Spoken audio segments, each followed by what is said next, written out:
Самбайцхан үзэгчтэй чухлыг шударгаар шуурхай өрн урайтай оргил цаг мэдээллийн хөтөлбөрийн 5 гаругийн дугаар эхэлж байна. Анхаарлаа хандуулна.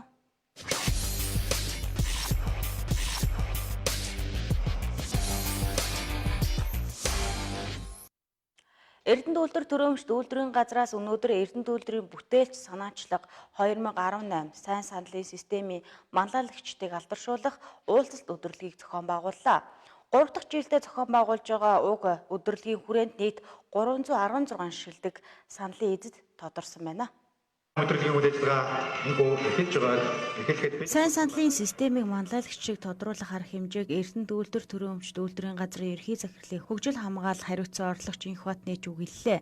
Байгууллагын шинжилгээлийн менежментийг сайжруулах, бүтээл санаачлалыг дэмжин хөгжүүлэх зорилтын хүрээнд сайн санал системийг нэвтрүүлсэн нь өнөөдөр Монгол улсын хэмжээнд Эрдэнэ үйлдвэр төрөмчд үйлдвэрийн газрыг жишг болгож чадсан гэдгийг 2012 онд Азийн бүтээн хэмжээний байгууллагаас амжилттай гэж дүгнсэн байна. За манлайлагчдыг бид нар саналынхаа системээр санал гаргасан саналын тоо. За мөн тухайн гаргасан саналын тоог нь болохоор бид нар бас үнэлгээчдээр үнэлүүлдэг юм байна. Тэгэхээр үнэлгээчд яаж үнэлснээс хамаарат маш сайн энгийн саналууд гэдгээрээ ялгардаг байхгүй юу? Тэрнээс хамаарат саналын чанар гэж яригдчих. Нийт гаргасан саналын хэдэн хувь нь маш сайн санал байна вэ гэдгээр авч байгаа. За бас нэг үзүүлэлт нь болохоор тухайн гаргасан саналуудын хэдэн хувь нь хэрэгжсэн байна вэ гэдэг үзүүлэлтийг бас авч үздэг. Ийм гурван үзүүлэлтээр тухайн манлайлагчдынхаа ирэмбийг гаргаад тухайн ирэмбээрээ бид нар жил болгон саналын системд оролцсон манлайлагчтай жагсааж гаргадаг байгаа даа. Эрдэнэ үйлдвэр төрөмчд үйлдвэрийн газар нь 2017 оноос эхлэн зохион байгуулж байна. Сайн саналыг шалгаруулах арга хэмжээнд Эрдэнэ үйлдвэрийн ажилчид оролцох эрх нь нээлттэй байдаг бөгөөд жил бүрийн топ 100 саналын эзэдийг тодруулдаг байна. Өнөөдөр 2018 оны сайн саналын эхний 100 топ ажилтнуудыг шалгаруулсан байна. Өнөөдөр 100 топ саналыг тэргүүлсэн ажилтан гадаадад аялуулах эрхээр шагналаа мөн 100 топ саналын эхний 3 банд шалгарсан ажилтан албан хаагчдад эрхийн бичгийг олгодог уламжлалт тогтжээ. Сайн санал системд оролцсон ажилчид дэвшүүлсэн ажилчид нь 1000-аас 15,000 төгрөгийн урамшуулалт мөн үйлдвэрт нэвтрүүлсэн тохиолдолд 15-аас 50,000 төгрөгийн урамшуулалт хүртдэг байна. Эдийн засгийн үр өгөөжөө баталгаажуулж эхлүүл тодорхой үйлдвэрийн эдийн засгийн үр өгөөжөө хувь хүртэх боломжтой байдаг байна. Энэхүү саналыг хөгжүүлэхэд инновацийн төсөл оюуны өмч бүтээл болбол хамгийн өндөр үр ашиг байдаг байна. Өнөөдрийн байдлаар энэхүү системд ирсэн саналаас 3 бүтээл оюуны өмчийн патент авсан нь энэхүү сайн саналын систем гол ач холбогдлыг харуулж байгаа маа. Нийт гаргасан саналынхаа тал хувийг нь бол хэрэгжүүлсэн байгаа. Тэгээд Эрдэнэ үйлдвэрт болон одоо сайн санал болон Эрдэнэ үйлдвэрийн дотоод хөгжилд одоо залуучуудын маань хувь нэмэр маш их чухал хэрэгтэй байгаа үүднээс тодорхой хэмжээний саналаа гаргадаг. Тухайн саналууд маань үйлдвэрийн хөтөлбөрийн аюулгүй байдал талаас нэгдүгээрт мэдээж хоёрдугаарт бол үйлдвэрийн техник технологийн шинжилэлтэй холбогдлолтой одоо сайн саналыг гаргадаг байгаа. Эндээс болоод 50% нь бол хэрэгжилт явж байгаа. Ямар санал? За манай салбарын тийм ээ цэцгүүрийн цех Эрдэнэ үйлдвэрийн засвар механикийн заводын цэцгүүрийн цехийн салбарт тодорхой хэмжээний бас технологийн өөрчлөлтүүд дээр анхаарч бас нэг бидний амьдралд арай ажил дээр илүү ойртох тийм саналуудыг илүү гаргаж явж байгаа. Манай хамт олон өнгөрсөн 18 онд хэсгээрээ бол нэг 172 санал орсон. Тэрнээс хэрэгжээгүй нэг 4 санал байгаа. Бусд нь хэрэгжсэн гэсэн үг. Тэгээд манай ажлын байр бол ерөнхийдөө маш сайжирсан байгаа. Би болохоор өөрөө 21 санал оруулсан мэт. Тэгээд шилдэгч зураг орсон лээ. Тэгээд манайхан бол ихэнх нь инженер техник ажилчид орсон байлээ. Цехээс 16 хүн энэ шилдэг 100 орсон. Тэрнээс 8 нь манайхаа байгаа байхгүй. Тэгэхээр чинь ер нь л манай хүмүүс бол нэлээд дээгүү. Тэр хойшоо 100-аас хойш нэлээд олон хүн орсон ба шүү дээ. Тий. Нодингийн хувьд бол тийм л хэлээ.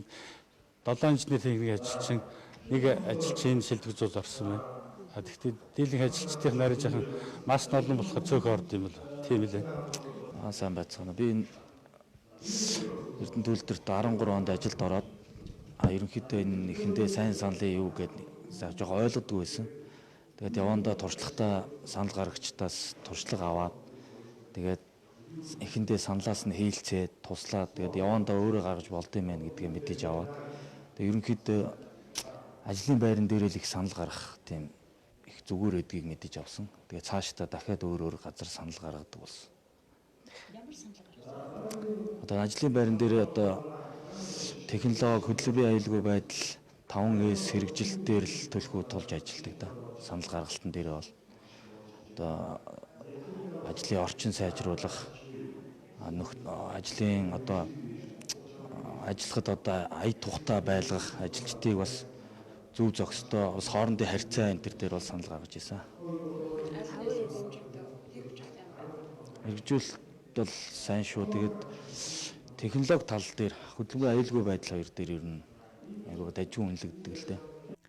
Сайн сандал системийг Эрдэнэ төвлөрт нэвтрүүлж 2015 онд анхны чуулган зохион байгуулж 1141 санал ирж байсан бол 2015-аас 2018 оны хугацаанд нийт 317 хүнийг алдаршуулан бүртгэж энэ хугацаанд 26265 санал тус үйлдвэрийн ажилтан албан хаагчдаас ирсэн байна. Жил ирэх бүр сайн саналын системд оролцох саналын тоо нэмэгдэж мөн чанар нь сайжирч энэ хэрээрээ үйлдвэрт гарах эдийн засаг цаг хугацаа хөдөлмөрийн хөнгөвчлөх үр өгөөж нь нэмэгдсэн гэдгийг энэ үеэр дурдж байлаа. Энэ өдрийн арга хэмжээнд 105 саналыг манлайлагч Эрдэнэ үйлдвэр төрөмжт үйлдвэрийн газрын автоэрийн цехийн механикийн ажилтан Болдбаатар тэргүүлж гадаад улсад аялах эрхийн бичгээр шагнууллаа. Хөдөлмөр нийгмийн хамгааллын яамнаас хэрэгжүүлж буй залуучуудын хөдөлмөр хэрэглээг нэмэгдүүлэх, тэднийг ажлын байраа өөртөө бий болгоход нь дэмжлэг үзүүлэх зорилгоор залуучуудын гарааны бис дэмжих арга хэмжээг аймгийн хөдөлмөр халамж үйлчлэгийн хэлтсээс амжилттай зохион байгууллаа. Нийт 12 төслийг сонгон шалгаруулж, баг тус бүрт 10 хүртэлх сая төгрөгийн санхүүжилтийг олголоо.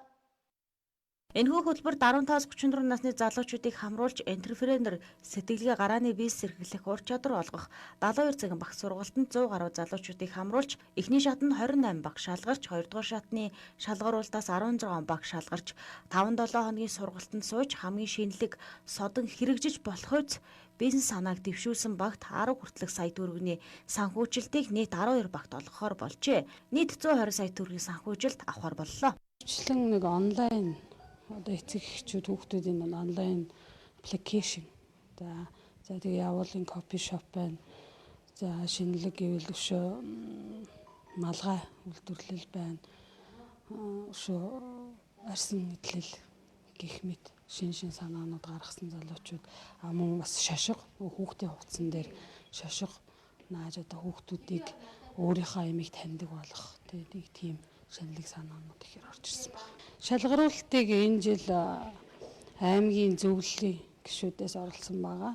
За талтай аж үйлдвэрийн танхим үйлдвэрчдийн хэвлэл, аймгийн засаг даргын хамгаалалт газрын нийгмийн бодлого хэлтсийн мэргэжил ахлах мэргэжилт ингээд нийтдээ 7 хүний бүрэлдэхүүнтэй ажлын хэсэг томилогдож энэ шалгаруулалтыг хийсэн байгаа. Шалгаруулалтанд ихэвчлэн орон нутгийн хэрэгцээнд тулгуурласан орон нутагт хэрэгжих боломжтой цаашдаа хөгжиж дэвших боломжтой гэдэг төслүүдийг шалгаруулсан байгаа. Эхний шалгаруулалт бол 5-7 хоногийн турш. Ордсгуур хөтөлбөрөөр эдгээр нөгөө эхний шалгаруулалтаар 28 баг орчоод за үүнээсээ одоо дахиад нэгдүгээр шалгаруулалтанд нэгдүгээр 28 багаас 16 баг дэмжигдсэн. Энэ 16 баг нь 5-7 хоногийн турш бизнесээ хөгжүүлэх энэ орцгоор хөтөлбөрт ментор багштайгаа оролцоод ингэж хөгжүүлсний эцэст одоо өчигдөрдөө 12 баг шалгарсан байна.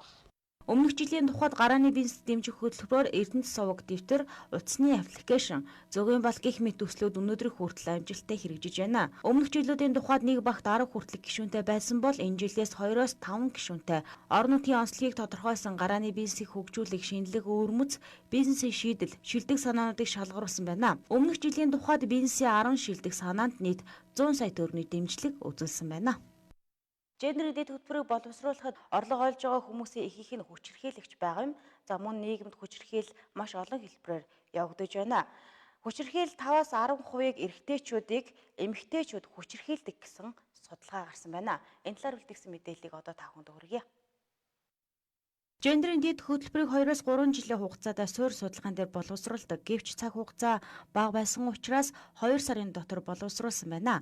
2 сарын хугацаанд Эрдэнэт үйлдвэр төрөмж үйлдвэрийн газар төрийн болон орон нутгийн 129 байгууллагаас судалгаа авсан байна. Гендерийн дэд хөтөлбөрийг жил жилээр нь ангилан хэрэгжүүлэхээр болсон байна. Үүнийг аймгийн засаг даргын хамгааллын газар нийгмийн бодлогын хилтэс хариуцсан боловсруулах юм байна. Эхлээд гендер гэдэг юм бүгдээрээ ойлгох хэрэгтэй. Тэр тусмаа одоо удирдах ажилтсан албан хаагч нар бол манлайлагч байх хэрэгтэй. Тэр манлайлагч байж гэмээж нь өөрөөсөө гендер ойлгож байж дараагаар нь доод түвшиндээ байгууллага дотроо одоо гендертэй холбоотой асуудлуудаа ярьж эхлэх нь шүү дээ. Тэгээ өнөөдөр хүн бүхэн өнөөдөр хүчрхийлэлд өртөөд байгаа гэдэг чинь хэн бүхэнд очиод яадаг учраас хамт олон тэрийг гаргаж ирэх хэрэгтэй. Баг сумын ажилчид, нийгмийн ажилчид, хуулга таниулах одоо бүх шатны л улсууд гараад ирэх хэрэгтэй. Эмнэлгийн тусламж үйлчилгээ үзүүлж байгаа улсууд ч гаргаж ирэх хэрэгтэй. Тэгээд тэрийг өнөөдөр тэр хүнийг ажлаас нь халуулчихгүй яаж эвтэй хэвтэй. Их олон тал биш дээ. Сурвалж сурчлага хийж болно. Тэр хүчрхийлэгчийг өнөөдөр сургалтанд суулгаж болно. Тэр сэтгэл зүйн засалт хийж болно. Ялангуяа сэтгэл судлаач, сургуулийн орчинд ч тэр эрүүл мэндийн орчинд, байгууллагын орчинд сэтгэл зүйн зөвлөгөө өгөх үйлчилгээний ажлыг бол түлхүү анхаарах хэрэгтэй. Ийм мэрэгжлийн хүмүүсийг бас түлхүү энд ажиллуулах хэрэгтэй. Ялангуяа сургууль дээр бол сэтгэл судлаач бол зайлшгүй байх хэрэгтэй. Мэрэгжлийн сэтгэл судлаач шүү дээ. Тэгэхээр зэрэг хүүхдүүд дээр бол бас сэтгэл зүйн хувьд бол бас хүнд байдалд ордог. Янз янзын өөр гинтэйдэг энэ төр асуудал маш их байдаг юм шүү дээ. Тийм учраас тэр тал дээр бол сэтгэл зүйч төлөв анхаарах хэрэгтэй. Тэгээд энэ гендертэй холбоотой хандлагыг л өөрчлөх сургалт сурчлага маш чухал байна. Нийгэмд гэр бүлийн хүчирхийлэл 70 хэлбэрээр байгаа юм. Ер нь бол ил гарч ирэхгүй байгаа нь эдийн засгийн хөшүүрэг, эдийн засгийн дарамт их байгаатай холбоотой юм а. Өндөр цалин олж байгаа хүний ихэнх нь гэр бүлийн хүчирхийллийн хувийг эзлэж байгаа юм. Мөн судалгаа хийж байх үед хүчирхийлэлд өртсөн хүнийг хамгаалах байр байдгүй, хамгаалах байртай болох санал ихэнх хувийг нь эзлэж байна. Гэр бүлийн хүчирхийлэлд өртсөн эмэгтэй хаан тайван амгалан стрессгүй хамгаалтанд очих байр манай аймагт байдгүй байна. Одоо нэг ажлын байран дээрх бэлгийн дарамт буюу ажлын байран дээрх дарамт шахалт гэж яриад байгаа. Чи энийг хийхгүй бол чинь чамайг би ажлаас чи халнаа л гэж дарамтлаад байвал тэрийг өнөөдөр байгууллага дотор яаж зохицуулах юм? Дотоод журам дээр ямар заалт оруулж өгөх ёстой юм? Тэгээ энэтэй холбоотой мэдээллийг хаана авах юм? Ямар байдлаар хүний нэрийг нууцлах юм? Тухайн хүнийг яаж эвгүй байдалд оруулахгүйгээр тэр асуудлыг зохицуулах уу гэдэг дээр бол тодорхой хэмжээний бодлого боловсруулах шаардлага. Хөтөлбөр. За Монгол Улсын гендрийн одоо үндэсний хөтөлбөр гэж бас 2019-с 24 оны хугацаанд хэрэгжүүлэх юм үндэсний хөтөлбөрийг Монгол Улсын ерөнхий сайдын ахалдаг гендрийн залбар хорооноос бас боловсруулад ингээд батлаж гаргасан байдаг. За энэний дагуу одоо энэ дэд хөтөлбөрт гендрийн үндэсний хөтөлбөрт тусгагдсан зорилтын дагуу орон нутаг болгон одоо өөрийнхөө онцлог хэрэгцээ шаардлагад нийцсэн гендрийн дэд хөтөлбөртэй байна гэсэн юм заалт байгаа. За энэ заалтын хүрээнд бүх аймагудаас тухайн орон нутгийнхаа хэмжээнд одоо гендрийн нөхцөл байдал дүн шинжилгээ хийх юм ажлыг хийж байна. За манай аймгийн хувьд бол өнгөрсөн 7 дугаар сарын сүүлээр энэ орон нутгийнхаа хэмжээнд үйл ажиллагаа явуулж байгаа иргэний нийгмийн байгууллагууд, төрөмсөн агуулгууд нээлттэй уриалга өргүүлээд за тэндээс шалгарсан төрөмсөн агуулгатай хамтын ажиллагааны гэрээ байгуулад Орхон аймагт гендрийн нөхцөл байдлын дүн шинжилгээ ямар байгаа юм бэ гэдэг юм судалгааг хийсэн. За судалгааны ажлыг хийсэн төрөмсөн агуулга маань өнөөдөр хийсэн ажлынхаа судалгааны дүн тайланг орон нутгийн гендрийн дэд хөтөлбөр боловсруулах ажлын хэсэгт тайлагнаж байгаа. За энэ ажлын хэсэг бол Орхон аймгийн засаг дарганы захирамжаар 2019 оны 7 сарын 23-ны өдөр А544 дугаар юм захирамжаар байгуулагдсан ажлын хэсэг байдаг.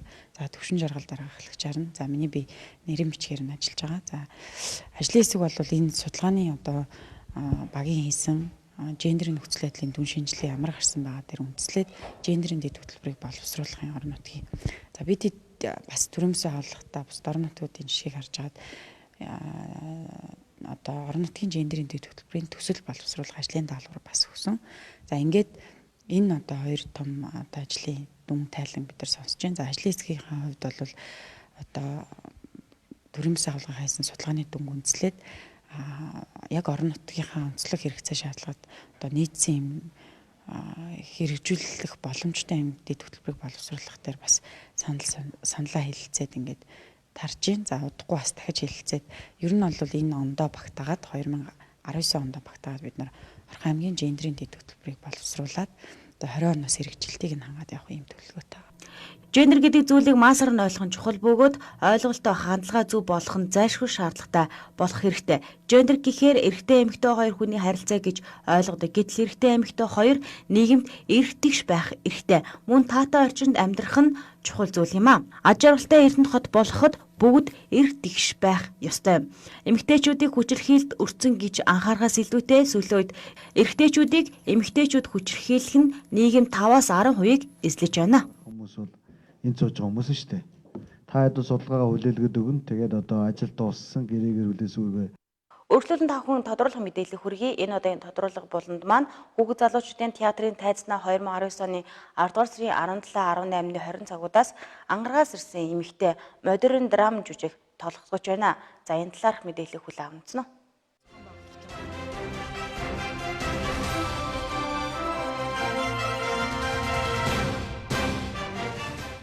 Оргил цаг мэдээллийн хөтөлбөр үргэлжлэн та бүхэндээ тодруулах мэдээлэлээр үргэлж байгаа. За энэ удаагийн тодруулах боломж байна. Ангаргаас ирсэн эмэгтэй. За жүжигийн уран бүтээлчийг та бүхэнд оруулж байна. За Монгол Улсын соёлын тэргүүний ажилтан Ондурмагч маань оролцож байна. За танд бас энэ өдрийн мэндийг хүргэе. За баярлалаа. Та нар ч гэсэн бас үзэгчдэд энэ орой мэндийг хүргэе. Таас ангаргаас ирсэн эмэгтэй гээд жүжигээр бас Эрдэнэ хотод ирж байна. Эрдэнэ хотод энэ жилийн дараа ирж энэ хүүхэл залуучдын театр дээр бас тоглох гэж байна. Ойролцоогоор 23 жилийн дараа ирж байна. Тэгээд энэ одоо намайг байх үед хүүхэлдэйн театр гэж байсан. Одоо хүүхд залуучуудын театр болсон тийм. Энэ театртаа 3 жил уран бүтээл хийгээд тэгээд ангиараа ирсэн. Тэгээд хотод очиж амьдарсан. Тэгээд үнэхээр их тийм гоё байна. Яг гэхээр энэ олон жилийн дараа яг анх одоо жүжигчний гараагаа эхэлж байсан ийм гоё театртаа эргээд яг тайзны уран бүтээлээрээ тэгээ үзэгчтэйгээ олцох чагаад их баяртай байна. Тэгээ надруу нэг хүн бичсэн. Одоо би тэр үед 4-р ангид байсан гинэ. Тэгсэн чинь одоо ингээд энд гэр бүлтэй болоод тэ ийм болцсон. Тэгээд тэгж явахдаа бас бидний жүжиг үзчихсэн гэж байгаа байхгүй юу. Тэгээ одоо дахиад ингээд тайзан дээрээс ингээд уран бүтээлчийн тоглолтыг үзэн гоё юм аа гэж бичсэн. Тэгэл би айгүй их юм ботсон байхгүй юу. Одоо чинь нэрээ 20 хэдэн жил гэдэг чинь бас баггүй урт хугацаа тий. Тэгэл дараа нь 20 хэдэн жилийн дараа ирэхэд Эрдэнэ тот маань бүр гоё болсон байна. 50 налгар чигээрээ. Тэгэл энэ манай энэ театр хүүхдүүд үзэгчдийн хөлд дарагдаастай уран бүтээл нь халуунхан ингээл байж байгаа нь их гоё байна. Жүжигүүд бас нэрнээс нь авах өрмөц заналт ангаргаас ирсэн эмэгтэй гээд ягаад бас энэ нэрийг бас өгөх болов? Нэрнийх нь нутаг учраа үед юм. Ер нь манайх одоо юу фильм, юу стейж театр маань ихэвчлэн дандаа бүсгүүчүүдэд зориулсан уран бүтээл хийдэг. Гэхдээ бүсгүүчүүдийн ард бас ирчүүд л байдаг тийм болохоор ер нь л тэгэл бүх хүмүүс зориулсан уран бүтээл хийдэг. Тэгэд ангаргийн хайр ямар байд юм болоо? Ангаргийн эмэгтэйчүүд яаж хайрлт юм болоо? Тэгээ ангаргийн гэр бүл ер нь ямар байд юм болоо гэдгийг л үзүүлэх гэж зорьсон. Тэгэд манай энэ жүжигийг цохол 60 наригч Эмүүжин цохол энд бичиж, ангирмаа хөгжмийн бичиж, жүжигчин баясгалан найруулж, манай Эрдэнэтийн уран бүтээлч дизайнер Ариунас Сүри манай хувцас загварыг хийж, ингээд олон эмэгтэйчүүдээ тэгээ эдэрмаа битээр гол дүрдэн тоглож 2 эмэгтэй хүний жүжиг байгаа. Тэгээд гоё үзэгчтэйгээ их ойроодаг. Тэгээд энэ гоё уран бүтээлийг ийм олон эмэгтэйчүүд хийсэн. Тэгэхээр эмэгтэйчүүд өөрсдөө эмэгтэйчүүдийнхээ дуу хоолой болж ийн гэдэг чинь ихэ тийм амьдралтай жүжиг болсон байгаа. Улаанбаатар хотод 42 удаас тоглосон гэсэн мэдээлэл байгаа. Үзэгчдээс хэр хүлээж авав энэ талаар нь? Тийм бид нар Улаанбаатар хотод 45 хоног тоглосон. Тэгээд хавар намар гэд одоо 2 жил тоглож байна. Тэгээд тоглогдох болгонд бид нар Асем гэр театрт тоглодог. Тэгээд тоглогдох болгонд үзэгчд дүүрэн билет нь 5 хоногоор дуусдаг. Ер нь Улаанбаатар хотод тоглосон хугацаанаас эхлээд үзэгч болгоны тийм дуртай бусдаа үзээрэй гэж уриалсан. Тэгээ үзчихэд их тийм гоё цатгалан болдог жүжиг. Тий гоё үнэхээр цатгалан болчлоо. Хэд тоногтой бол сэтгэл сайхан явахаар байна. Сэтгэл цадна гэж яг энийг хэлдэм байна гэж эмэгтэйчүүд их ярьдаг. Тэгэд эмэгтэйчүүд ихээсээ илүү ирчүүд бас их үздэг. Тэгэл миний бодлоор бол би бас нэг юм яг тийм тоглогдож байгаа жанр ч гэдэг юм уу төрөл тийм загварын жүжигүүдийг юу стейж гэдэг энэ шин театртаа тоглохыг хүсдэггүй. Дандаа ийм сонин шинэлэг тэгээ бас үзэгчдтэй дандаа юм хэлсэн нийгэмдээ дуу хоолой олсон тийм уран бүтээлийг тавья гэд тэгээ манай энэ жүжиг тавигдсан. Одоо өөрийнхөө уран бүтээлийг магтах нь хаашаа. Тэгтээ бол үнэхээр үзэгчдэд хүрсэн жүжиг. Жүжигийнхаа нэг хэсгээс нь утгаас нь жохон дурдаад өгөөч эзэгсчид ямар бас утга жанрыг агуулсан юм жүжиг байна. Тэ ер нь л үг болгоно нь үнэтэй. Тэгээд санаа болгоно нь бас үнцэнтэй. Тэгээд өөрөө бас их жүжиг их гоё төрөл хоёр хүний модерн драм гэдэг нь тэгээд үйл явдал утга санаа бол болсон явдлаас сэтэлсэн. Тэгээд одоо тэр одоо миний яг дүрийн тэр эмэгтэй жишээ авсан эмэгтэй болоод натаж хэцүү эмэгтэй байдаг. Тэр болохоор яг одоо тэр манай бага насны одоо манай идэрмагийн дүрийн эмэгтэй. Тэгээд өөртөө ирэл үзсэн гоё хаа. Тэ 20 жилийн дараа Эрдэнэтхотод ирлээ. Эрдэнэтхотод манаас ямар санагдаж байна? Олон зүйл өөрчлөгдсөн байна. За урд нь би ингээл нэг эрэхтэй одоо би ирэлгүй бас олон жил болсон байна л да. Ирэхэд ингээд нэг ядаж нэг 10 20 алхаад нэг таньдаг хүнтэй таардаг байсан. Тэгсэн чинь одоо бол таньдаг хүнтэй үнэхээр таарсангүй. Тэгээд манай одоо ари эрдэнэ штэ дуучин те манай чуулган дуучин Эрдэнэт хуугийн чуулган дуучин ари эрдэнэ битээр яг энэ Эрдэнэтэй энэ театрт хоёлаа жижигчин байсан. Тэгээд бид тэр үе зайг найзууд. Тэгээд өнөөдрийг хүртэл хоёлаа айгуу гоё байгаа. Тэгээд Ариука маань өнөөдөр наваа бүтэ авч явсан. Тэгсэн чинь Эрдэнэт хот маань бүр нэг гоё цэвэрхэн усанд орсон гоё хувцас өмссөн хүүхд шиг байна. Тэгээ хог багтай хаа сайгүй хогийн сав тавьсан. Тэгэл одоо энэ театрууд нь ингээл үзэгчээр дүүрэн нэг л юм гоё тэг хүмүүс нэг тайван. Тэгээ манай жүжигчд бид нар чинь бас бүх жүжигчтэйгээ ирсэн. Жүжигчд тэгээд тэгээ бүгдээрээ л одоо зарим нь анх удаа ирж байгаа ямар гоё хот вэ л гэдэг шүү дээ. Тэгээд гоё өнгөлөг байна. Тэгээд би бас аавынхаа ажиллаж исэн газраар орлоо, захиргаагаар орлоо. Захиргаа бас их цэвэрхэн, үнэхээр гоё байна. Дүүгийнхаа хүүхдийн сурч байгаа сургуулаар орж үзлээ. Цэвэрхэн.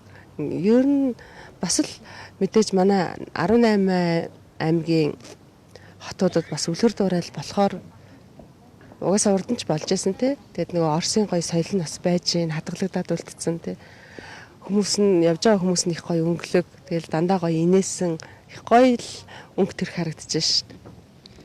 Зүжиг манаас хүүхэл залуучууд энэ театр тоглогдно гэж хэдэн цагаас хаана тоглогдох вэ? Касса билетийг бас хаагаар худалдаалж байгаа мэдээлэл өгөө шүү дээ. За бид нар манай жижиг одоо энэ хүүхэл залуучуудын театр буюу одоо миний үед хүүхэлтийн театр байсан тий. Эрдэнэт хотын яг урд хэсэгт байрладаг энэ театрт тоглоно. Маргааш нөгөөдөр 2 буюу 17 18-нд 20 цагаас тоглогдно. Тэгээд билетийг энэ билетний кассаар зарж байна. Мөн ганцхан 89 11 81 61 гэсэн дугаараар захиалга авах хөргөлтэй үйлчилгээ байгаа.